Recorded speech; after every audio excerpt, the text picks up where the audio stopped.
Alhamdulillahirabbil alamin wassalatu wassalamu asrofil anbiya'i wal mursalin wa ala alihi wa sahbihi ajmain amma ba'du.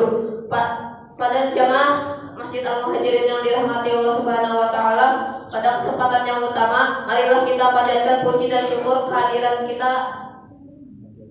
Allah Subhanahu wa taala yang telah memberikan kita nikmat iman, nikmat Islam serta nikmat kesehatan sehingga kita dapat berkumpul pada malam hari ini untuk melaksanakan sholat tarawih berjamaah. Salawat serta salam semoga tetap tercurah limpahan kepada junjungan kita yakni Nabi Muhammad SAW beserta para keluarganya, sahabat, para tabi'in dan tabi'atnya serta kepada kita selaku umatnya hingga akhir zaman. Amin. Untuk memberikan keberkahan pada malam hari ini, marilah kita buka dengan bacaan basmalah bersama-sama. Pada malam yang penuh berkah ini, yang akan memberikan ceramah sekaligus sebagai imam salawat tarawih adalah Bapak Ustadz Haji Su'aib Aidi SEMSI. Alhamdulillah beliau sudah berada di tengah kita. Untuk itu kami persilakan kepada beliau untuk memberikan ceramah sekaligus menjadi imam salat tarawih. Demikian yang disampaikan. Terima kasih atas perhatiannya. Mohon maaf bila ada kesalahan. Wassalamualaikum warahmatullahi wabarakatuh.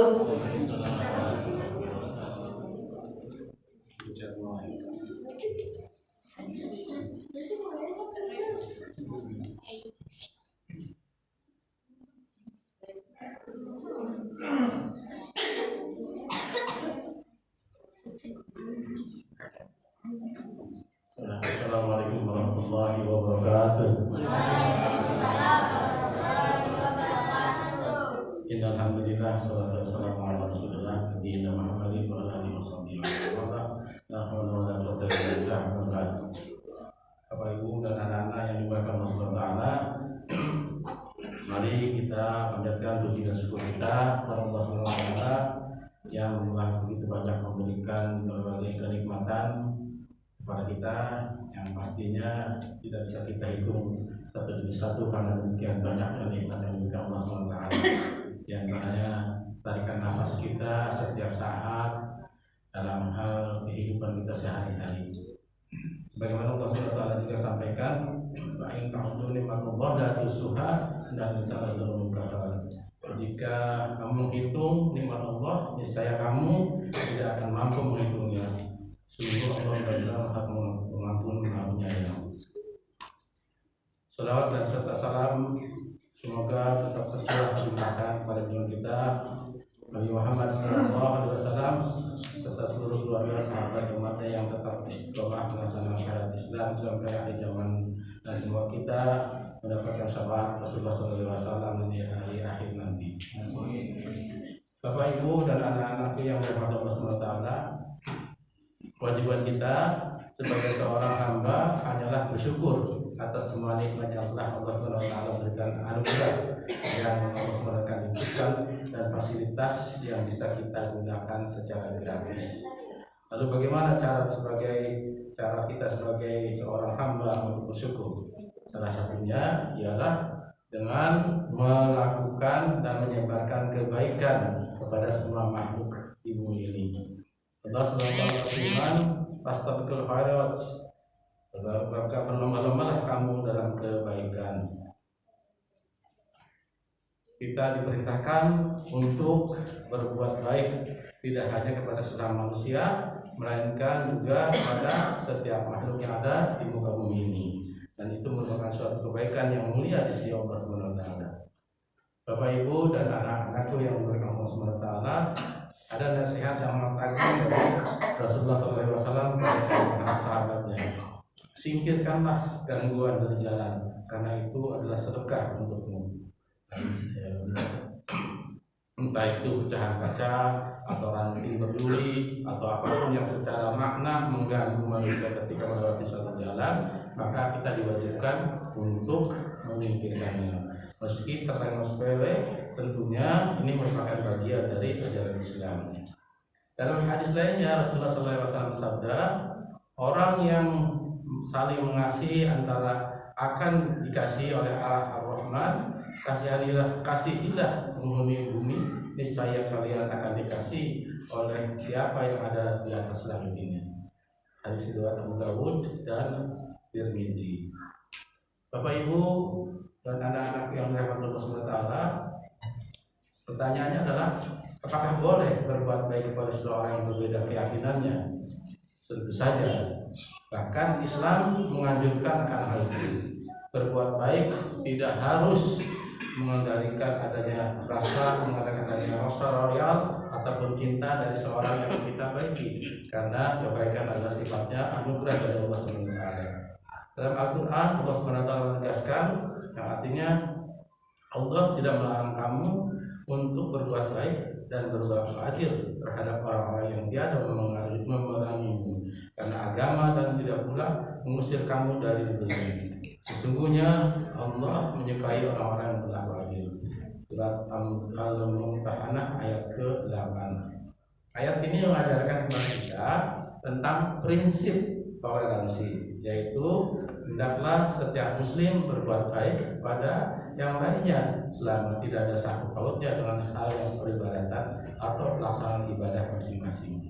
Ibnu Katsir rahimahullah berkata, Allah tidak melarang kalian berbuat baik kepada non-muslim yang tidak memerangi kalian, seperti berbuat baik kepada wanita dan orang-orang lemah di antara mereka. Hendaklah berbuat baik dan adil, karena Allah menyukai orang-orang yang berbuat adil. Ini bisa dilihat dari tafsir Al-Quran Al-Azim halaman 90. Rasulullah SAW bersabda, salah seorang di antara kalian tidaklah beriman dengan iman yang sempurna sampai ia mencintai saudaranya sebagaimana ia mencintai dirinya sendiri. Hadis riwayat Bukhari Muslim. Nah, kebaikan apapun yang kita lakukan, sejatinya kita sedang menyiapkan tanaman yang kelak akan berbuah manis. Sesungguhnya Allah Subhanahu wa taala Maha melihat dan Maha mendengar atas semua yang telah hambanya lakukan. Tak satu pun kebaikan hambanya melainkan langsung berbalas kebaikan juga. Bahkan termasuk kebaikan yang disepelekan sebesar zarah sekalipun. Sebagaimana Allah SWT berfirman, "Wa may yaf'al mithqala dzarratin khairan." Barang siapa yang mengerjakan kebaikan sebesar zarah, niscaya dia akan melihat balasannya. Dalam surat Ar-Rahman surat 5 ayat 60, Allah SWT berfirman, "Hal jazaa'ul ihsan illal ihsan." Tidak ada balasan untuk kebaikan selain kebaikan pula. Demikian juga surat Al-Isra surat ke-17 ayat 7, Allah SWT berfirman yang artinya, jika kamu berbuat baik, berarti kamu berbuat baik untuk dirimu sendiri. Dan jika kamu berbuat jahat, maka kerugian kejahatan itu untuk dirimu sendiri. Demikian juga dalam surat Al-An'am ayat 160, Allah SWT berfirman yang artinya, barang siapa berbuat kebaikan akan mendapat 10 kali lipat amalnya, dan barang siapa berbuat kejahatan dibalas seimbang dengan kejahatannya. Mereka sedikit pun tidak dirugikan. Nabi SAW pun menyebutnya ibda binafsik summa man ta'ud. Mulailah dari diri sendiri, kemudian orang lain di sekitarnya. Untuk melakukan perubahan, fokuslah pada diri sendiri, baru kemudian diperluas kepada keluarga dan lingkungan kita masing-masing. Sebelum menyuruh orang lain, kita dulu yang memulai dan mempersiapkannya. Misalnya menyuruh berbuat baik kepada orang lain untuk sholat, membaca Al-Quran dan bersedekah, maka hendaklah kita mulai dari diri kita sendiri, baru kemudian menyuruh orang lain untuk melakukan hal tersebut.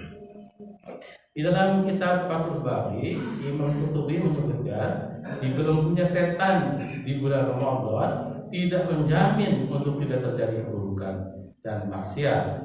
Sebab kemaksiatan terjadi karena banyak faktor selain setan, seperti nafsu yang hina, kebiasaan buruk, dan dari setan yang berwujud manusia. Dalam Al-Quran surat Yusuf ayat 53, Allah SWT mengingatkan, dan aku tidak menyatakan diriku bebas dari kesalahan, karena sesungguhnya nafsu itu selalu mendorong kepada kejahatan, kecuali nafsu yang diberi rahmat oleh Tuhannya. Sesungguhnya Tuhanku Maha Pengampun, Maha Penyayang. Untuk itu jangan lupa, marilah kita saling mengingatkan dalam hal kebaikan dengan penuh kebenaran dan kesabaran. Bagaimana Allah SWT ingatkan di dalam surat Al-Asr surat 103 ayat ketiga, illal ladzina amanu wa 'amilus sholihati wa tawassaw bil haqqi wa tawassaw bis sabr. Kecuali orang-orang yang beriman dan mengerjakan kebajikan serta saling menasihati untuk kebenaran dan saling menasihati untuk kesabaran. Mari kita isi hidup kita dengan hal yang bermanfaat, sebagaimana Rasulullah SAW bersabda, khairun nas arba'un nas. Sebaik-baik manusia adalah yang paling bermanfaat bagi manusia lainnya. Bermanfaat itu tidak harus secara materi, kita juga bisa dengan tenaga, dengan pikiran, dengan ilmu, dengan nasihat, dengan kepedulian, dengan perkataan-perkataan yang baik. Kemanfaat kita itu adalah menggunakan semua potensi pada diri kita untuk kemaslahatan keluarga dan dunia kita. Kemanfaatan kita ditentukan oleh sejauh mana kita bisa berkontribusi untuk keluarga dan masyarakat di sekitar kita dalam bentuk apapun dan atau sekecil apapun. Karena itu tanyakan pada diri kita, manfaat apa yang telah kita lakukan atau kita berikan untuk keluarga, tetangga, masyarakat dan umat Islam secara umum. Kalau belum ada, maka sadarilah bahwa diri kita ini belum berharga di mata Allah Subhanahu wa taala. Maka mari kita manfaatkan umur kita sebelum kita dikubur. Semoga Allah Subhanahu wa taala senantiasa melimpahkan kebahagiaan dan keberkahan kepada kita dan keluarga kita. Kita sudah memasuki hari ke-25. Memasuki hari ke-20 berarti sisa 4 atau 5 hari lagi kita akan meninggalkan Ramadan ini. Oleh karena itu manfaatkan waktu yang ada untuk semaksimal mungkin kita berbuat kebaikan demi untuk diri kita sendiri. Mudah-mudahan Allah SWT meringankan langkah kita untuk melaksanakan semua kebaikan-kebaikan ini. Assalamualaikum.